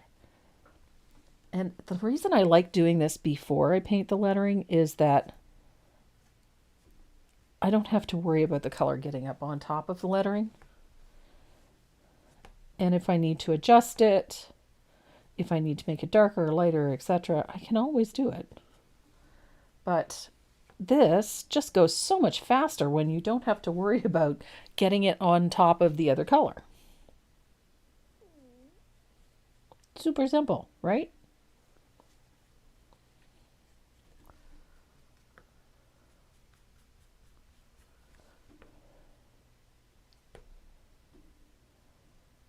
Easy peasy. Lemon squeezy. Yep. So this is just an easy way to get those shadows in so that all that lettering lifts off that surface. Super easy way. And I'm going to do the same thing to this simple lettering at the top here where it says welcome. And again, you don't have to work too hard to get it. Just so. So I've got my shading in there. Is there a way to put somebody's name in neon lights? On what? On our software. I don't know. You're the software god, I not know. me. Software god. Because I think Teresa... This is how it goes. Paint goddess, software god. That's how Okay. that works. I'm just going to give it a few seconds. Yeah, there it is. Where it is. Teresa Casper just donated $100. Oh my goodness. Because she's awesome. She is awesome. Thank you, Terry. That's very generous. That Incredible. goes a long way. It does. That means that a puppy or a kitty gets their spay and their shots. Yeah. Yeah. Spay, shots. That's nice. That's awesome sauce. Not only that, but I think it's entirely driven by the fact that she wants to see you in glitter. Oh, yeah. It's 100% selfish. I know that. Just saying. But it's for a good reason. It's for a great cause. Yes. So we have. In honor of all mothers and fur babies. Aw, that's awesome sauce. So the lettering for this is pretty straightforward. We're going to be working with, you guessed it, some lamp black and a little bit of warm white. Just a little, because, got to highlight this lettering somehow. Yes, closer to the glitter. Closer to the glitter, that much closer to the glitter. 85.22%. Well, actually, it's higher than that, remember? 'Cause-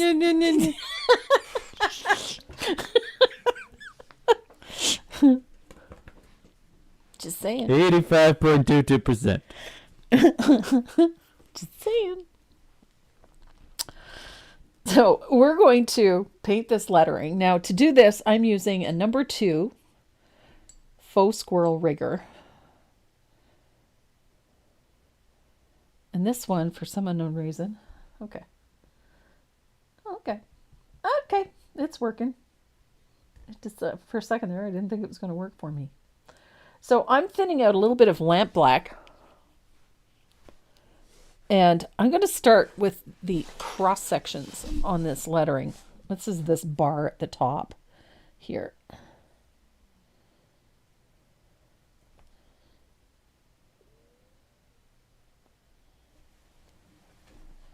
Just because I want to get that little bit.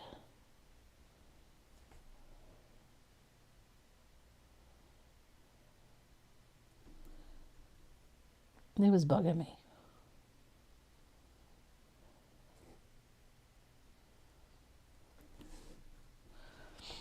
Those little cross sections up there were bugging me. So I needed to get them done first. Now the nice thing about this brush is that it has its own chisel edge, much like a flat brush. So when I press down, I get a square edge as opposed to a round edge. If I were using a liner brush or a round brush, you get a round curved edge. This one gives you a nice square edge. And because it does, I can do things like that. So I can get these nice straight edges and I can fill in lettering very quickly. And best of all, it's not an expensive brush. You know, everybody seems to have their magic brush. For me, this is a magic brush, but most magic brushes are inordinately expensive. These are not. I like that fact. And because of that square edge, I can clean up really quickly.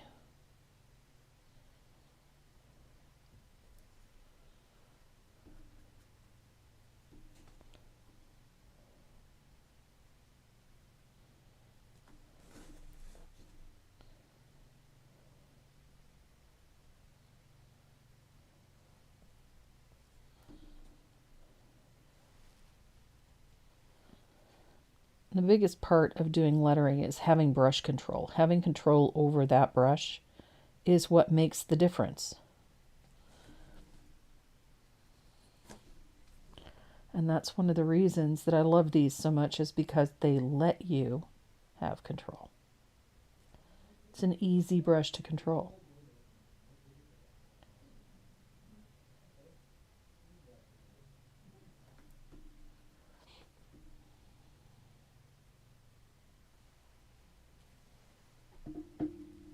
So all of our lettering is going to be lamp black. How much in the PayPal? 200. Oh, sorry. It was $268. Ah, crap. Why? I think we hit our goal. Awesome. So there's 268 in PayPal donations. I'm done. He's doing the math. 178.33 plus 268. Yep. Yeah. Did we, what is it? $1,546.33. We hit our goal. The glitter beard is official. Yep. We officially have a glitter beard. Not till December, though. Yep. Renee will be wearing a glitter beard on our 12 Days of Christmas live. Yes, ma'am. It's official. Doesn't mean don't stop donating. Yep.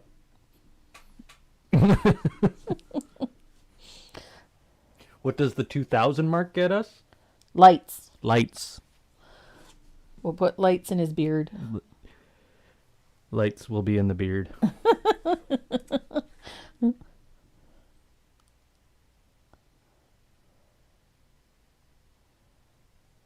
And for 2,500, I'll do ornaments. I don't know how that's going to work, but You might have to grow a longer beard. I don't think it. I think this is it. I really do. I think this is. That's the length? That's the length. Okay. I'm not complaining. I am. Mm-hmm. Blinking lights? I don't know if I can get blinking lights. Oh, we can find blinking lights. Oh, God. I work for the craft industry. I can find anything. She'll find something.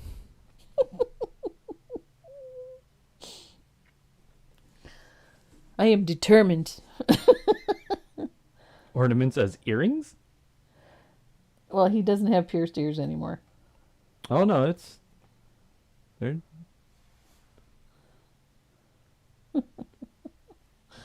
What will 3,000 get us?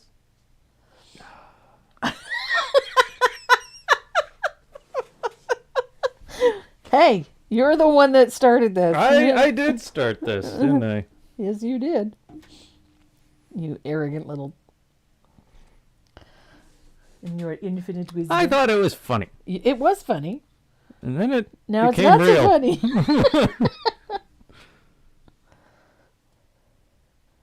But yes, thank you, everyone, so much for helping us reach that goal. That's exciting. Especially Every penny of it goes to the SPCA. Yep. Whether it's the Fredericton one or the Oromocto one. Whichever one is in the most need at the time. Yeah. which I think is the Fredericton one. Yeah. So, The Oromocto one is getting a lot of pups. yeah. The Oromocto one is working in conjunction with another organization that moves animals around from province to province to help get them Adopted. Which, because not all provinces have no-kill shelters. Most of them are no-kill shelters, but there are a few that aren't. And so the teams that work at those shelters, they go to a great deal of effort to get these animals moved from one place to another to improve their chances of adoption.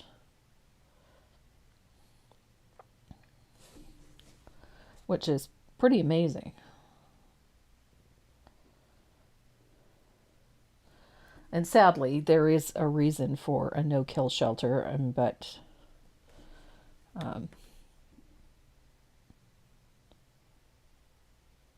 if the dogs, the animals that they get are healthy enough that they can be moved, they are.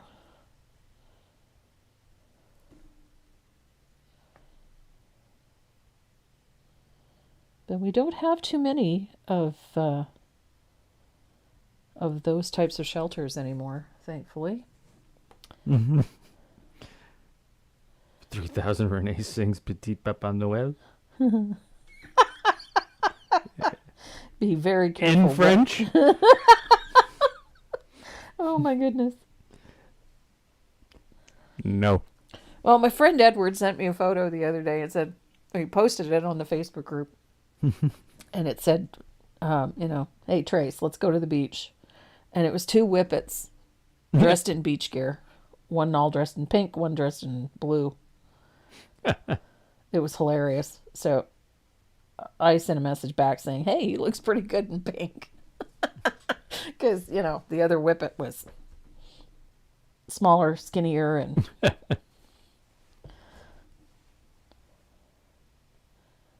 Okay, I think I'm happy with this.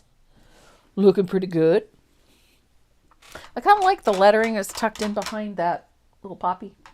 Makes things more interesting. So I'm going to dry this real quick. And then we're going to quickly do that lettering at the top because it's super easy to do. It's just, you can do it with a liner brush or you can do it with one of these. Nope, not one of those. One of these. Hello, what is it? Identi-pen. Still. I don't know. I'm going to need a flag or something. I don't know. I have a mental block when it comes to this pen. Seriously. It's terrible. So you can do this with an Identi-pen. If you're not comfortable doing it with a liner brush, that's fine. Identi-pen, they're handy, especially the double-ended. They're fantastic. You can do the real quick, real easy, nice and neat. As neat as it's getting with me doing it today, honestly.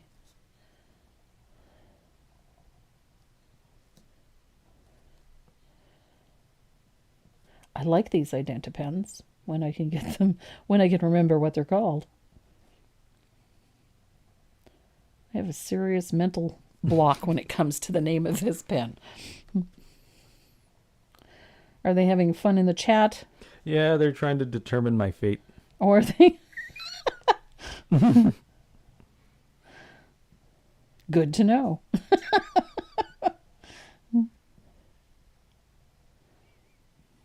Remember, if you hit 2000, there's lights. So, I've got my lettering done. It says, welcome to the garden. We're going to put a highlight on this lettering right after I fix something. I just realized that I must have put my finger in the paint. But there, fixed. I had one of those moments. So we're going to add a highlight to this lettering. It's really simple. I don't really do a ton to it because I don't think it's necessary. But we're going to take a little bit of warm white I'm just going to thin it out enough that it'll come off the brush fairly easy. Christina, you can't call dibs on Saturdays. Sorry. So I've pressed my rigger brush so that I've got a flat chisel edge on it. And I'm going to just pull a little highlight like so. It's not fancy.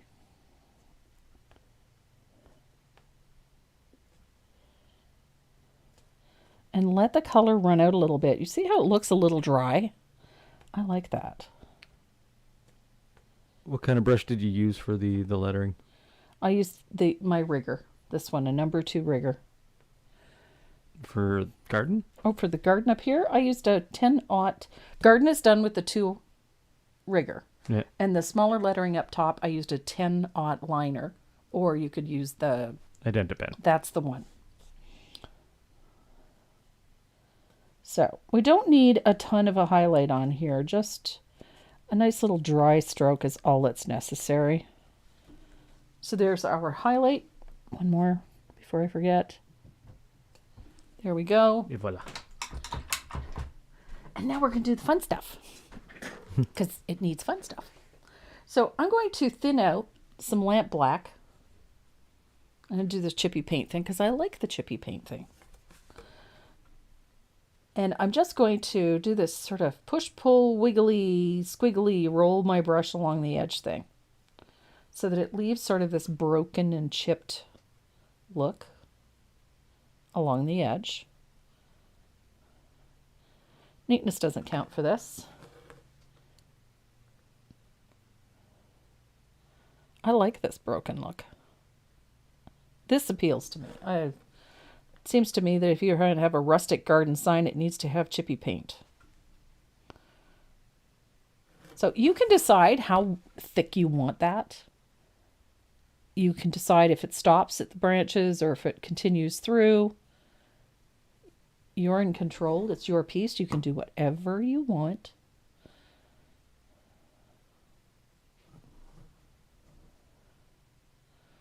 But I'm a fan. I like this chippy paint look. Especially on this barn board. I think it's really appropriate for this barn board look. So, just a nice little chippy border all the way along. And as I said, you can decide how much or how little you want. You can decide if it's just going to be a thin black line or if it's going to have like a chunky, chipped out look to it like this. And we'll dry it.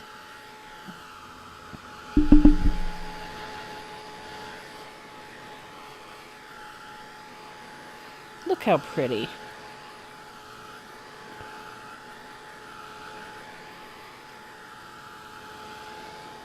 Make sure all the paint's dry. And I'm going to work with, I've got an Arteza gel pen because I can't find my Uniball one. I think it's on my other dish. And the other day, I was bopping around and I came across this. This is a Jelly Roll opaque white gel pen, which I discovered works just fine too. So if you can't find the Arteza one or the Uniball one, you can certainly use a Jelly Roll. It works beautifully. So I like to take my opaque white gel pen and just put a little highlight along the edge of that chippy paint look. Especially when you're doing this white barn board. Works really nicely. I just like how it accents everything. Makes everything stand out nicely. And then we're going to do a little bit of spattering to this. Now, I want to put my dragonflies on first because I want them to be spattered too. So instead of spattering everything separately, I'm going to do it all together.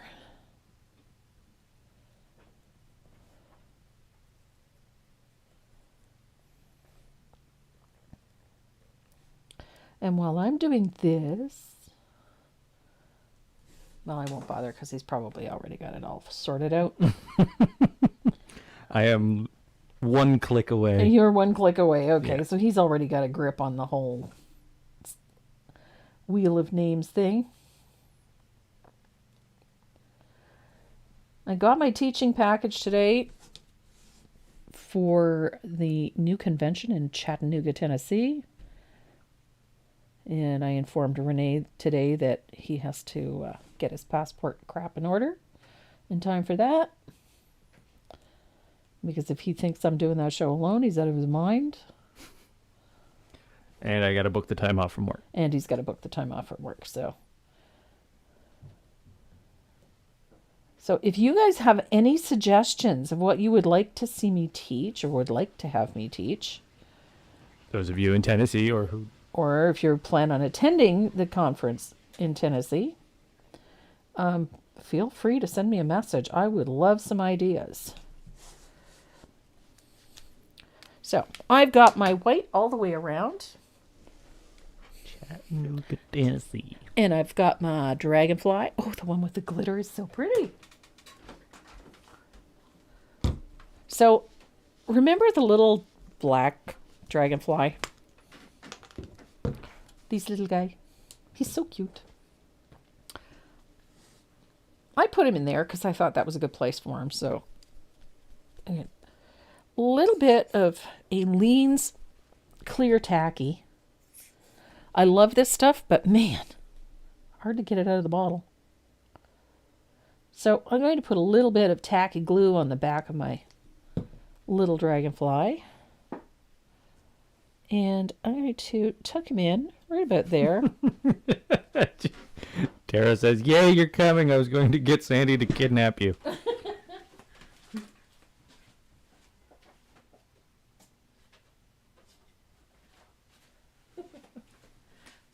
No, it wasn't a hard decision to make.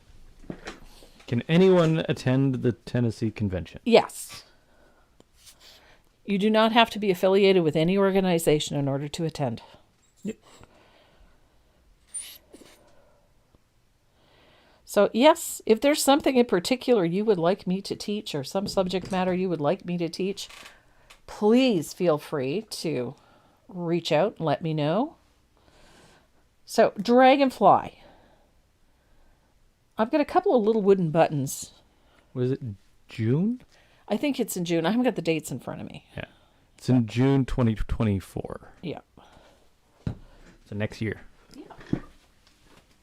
Thank God. Yep. June 24th to the 29th, 2024. It's 5 days. It's a 5-day conference. Oof. I got to take a week off of work. It'd be so fun, though. Tennessee. Tennessee. Chattanooga. So 5 days. June 24th to 29th, 2024. Chattanooga, Tennessee. It's going to be a hoot and a half. So I've just glued a couple of little tiny buttons, little wooden buttons together, just to give me about 1/4 of an inch of height. That's all I really wanted on there. And then I'm going to, see, I did it again. Come on. Oh. This stuff is so thick. There we go. So I'm going to a little bit of glue on there. And then you decide where you're going to place your dragonfly. Now, I wanted mine here. I wanted that red in behind it because it makes the dragonfly stand out. But I didn't want it to hide them completely, so right about there, I think, is pretty good. It's entirely up to you. If you want to put it another way or in a different place, by all means, go right ahead. But this was my favorite. So I have mine positioned. I have him mounted. I have the little guy over here. And again, you could decide you don't even want him on there. That's fine too. You do you. Which technique are you using today? Spatter. Are you doing ruin your manicure? I'm going to ruin my manicure, Yeah, yes. okay. I don't do it the other way because, Sandy does it this way and she manages to get it exactly perfect, not me. If I do it that way, I might have to repaint this whole thing. So I'm just going to ruin my manicure and I'm going to put a few spatters of lamp black. I like the lamp black. It gives this a nice distressed look. And then I'm going to repeat that with a little bit of warm white. Because the warm white just keeps things from looking too heavy. And it makes everything look soft and pretty. Yep. So you got a year to plan your road trips or Yep. flights. Chattanooga, Tennessee. I'm going to dry this real quick, and it'll be ready for a coat of Decor matte spray. And I might even just put a coat of ultra matte varnish on top of this. Most of these, for me, will hang indoors, but if you want to put it outside, hit it with a couple of light coats of Decor matte spray, and then go ahead and apply your favorite Americana exterior varnish or your favorite brand of varnish over top. And that gives you a very pretty welcome to the garden sign. All done in an afternoon. Boom. Boom. I love this one. I like the glitter. Wee. I think the glitter was a nice addition. Ooh. Jeez. What? What happened? Just need to adjust. Oh, okay. I I like it. I think it turned out really, really nice. I got the wheel. So Renee's going to spin the wheel. I can see the camera. There we go. And sticky note. So we have 4 of these. There's some Dynasty Black Gold. I think one of them even has some Tombow pencils or some other goodies in it. I'm not absolutely sure. But we have a bunch of fun stuff in there for you. And there's some Stencil Studio stuff in there too. Go ahead, spin her. Spin it. So remember, all you have to do to get your name on the wheel is to hit the like button, hit the share button. And if you're watching on YouTube, hit the big old red subscribe button. We'd appreciate that. And turn on your bell notification so that you know when we go live every Saturday. And please hit the follow button on any one of my Facebook pages. I'd appreciate that. Margaret Davis is our first winner. Margaret, make sure that you go to the website at tracymoreau.net. Click on the little speech bubble in the lower right-hand corner of the website homepage and send us your shipping information so that we can get your goodies out to you as soon as possible. Otherwise, they go back in the bucket. If they're not claimed within 2 weeks, or if you don't have your shipping information within 2 weeks, they go back into the prize bucket and we use them for other things. Next one. We don't often have any, though. I think we've got 3 or 4 left. That's it. We haven't had too many lately. No, not lately. That's true. What's it? Helen Rennick. Right on. I know Helen watches quite frequently, so I'm really glad she has won one today. Helen Rank. Rank. Rank. Rennick. Rank. Blech. That one. That took far more time than it should have. Trying to get that one out. Number 3. We have 2 more. Ooh, who do we got? Jackie Gibson. I haven't seen Jackie on here in a while. I know she's probably watching, but I don't know if I don't get to see a lot of the chat, so I'm not always sure. Oh, Helen, I'm glad it makes you happy. That's what it's supposed to do. So next Saturday, we're going to be painting bumblebees again. Again. I got a fun little project for you for next Saturday.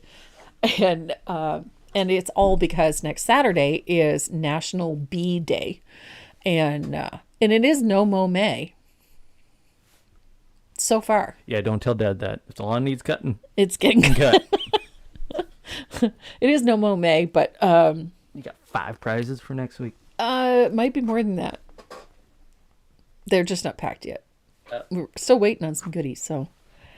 But yes, we have some really cute and fun projects coming up. So watch for that. Your pattern will be up on Monday for next Saturday's class. Spinning. Spinning. We've got fun stuff. And who do we Some got? really cute bee sets.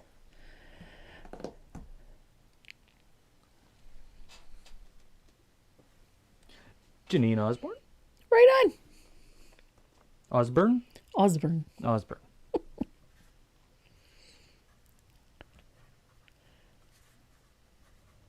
There we go.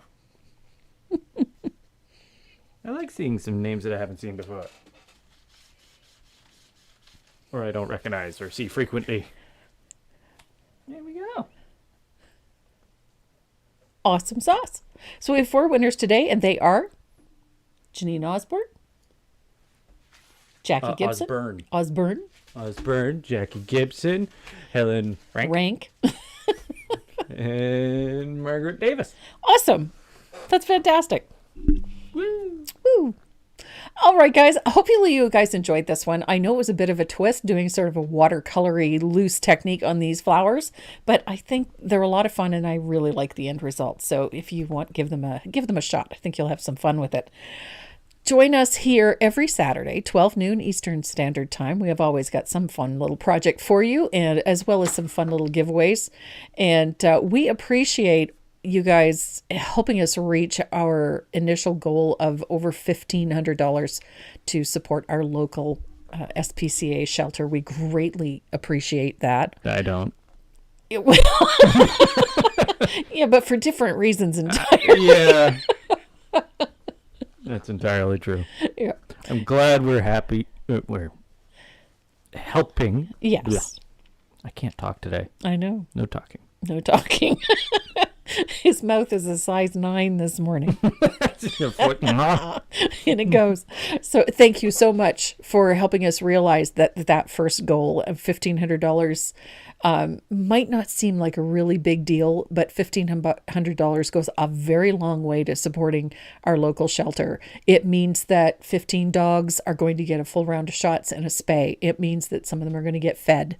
It means that they're going to have everything that they need, and that means a great deal to us and to them. So thank you so much for making that happen for us. We do really appreciate it. So we're excited about that.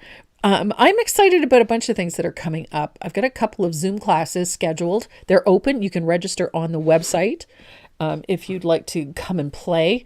The classes are going to go regardless of how many people register, and we've tried to make them as inexpensive as possible.